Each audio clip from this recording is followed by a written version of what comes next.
Well, good afternoon and welcome to episode 64. Well, it's just another day in the US of A. Before the day is done, rest assured that there will be another mass shooting. It's inevitable. Can we do more than we're doing in the main source of the problem? It's way too easy to acquire a gun in this country. We've reached our tipping point with this madness. We have to come up with a solution, not statewide, but nationwide, and maybe worldwide. And I realize my next inquiry is extraordinary, but what the hell do we need guns for? As simplistic and naive as it sounds, I'll repeat the question. What are they for? Count the deaths worldwide for, let's say, the past 50 years. Guns make it very easy to kill people, and a very high percentage of these people were innocent victims. And I'll say no more about this ever again. I'm at the age now where I'm trying to stay active, go for walks, and even a few jogs here and there. And I do some floor exercises, but I just don't know if it's really doing anything for me since there were a few jogs lately that I found myself napping on the couch a few hours later. Maybe there's no way around this dilemma. And after all, I am 69 years old. I recall reading somewhere that the job of writers is to comfort the disturbed and disturb the comfortable. I like that one. And as Mitch Hedberg claimed, I'm sick of following my dreams, man. I'm just going to ask where they're going and hook up with them later. And Mitch was a great stand up comedian who left us way too early. And George Carlin claimed in America, anyone can become president. That's the problem.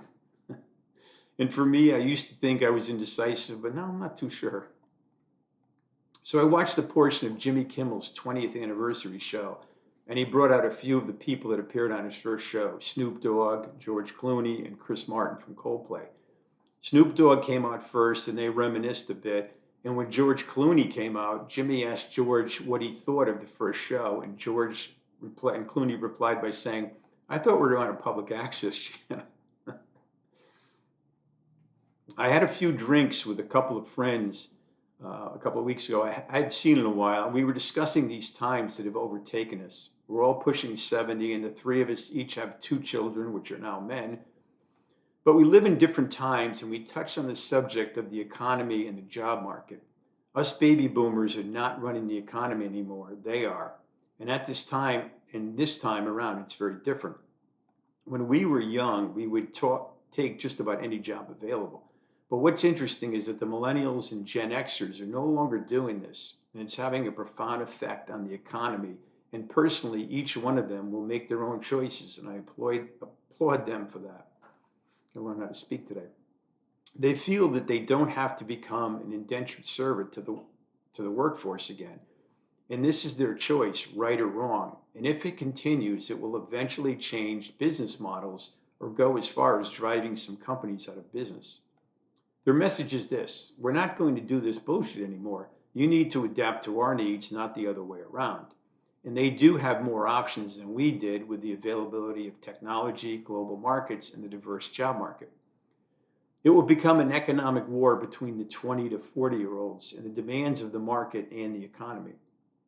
We're already witnessing this now. On one side of the seesaw are the youngsters today that are more discriminating and less likely to take just any job. And on the other side is the push and pull of the economy. It's going to be interesting as the conflict of the needs and wants of the younger generation will play a vital role in how this plays out. And us boomers are trying to balance our lives with their lives as many of them are returning home.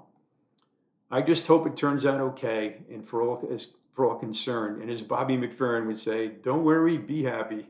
I always wished it was that easy. And on the same evening, I had a few gin cocktails called The Last Word. And by the second one, no one was getting the last word over on me. And by the end of the night, I was rambling on and on about nothing, which of course I thought was everything at the time. Gin makes the world look very different. The colors are brighter, everything looks glorious, and you can do nothing wrong. And the company of close friends certainly helped. They held their own, and the waitress was very sweet. It was a glorious occasion. And nothing beats a few cocktails with good friends. And I suppose we could start our very own store club and hook up at least once a week. I would like that. And note that style is more of what you leave out or don't do than what you do. And one of the most disturbing aspects of politics and government in this country, and possibly even for the entire globe, is the lack of historical perspectives. And for our nation alone, the political right now has absolutely no real legitimate political perspective. They now create their own narrow, antiquated, slanted, inane, and crude agenda to the extent that I wonder if they really believe what they're shouting and ranting about, or are they just reading from the big business interest scripts and only in it for the money and showmanship? It's absolutely phantasmagorical. It's almost as if they're back in the dark ages, de-evolving, or another term for this backward evolution. And what drives me effing crazy is that we have so much more access to the fundamental truths and information than we ever did before.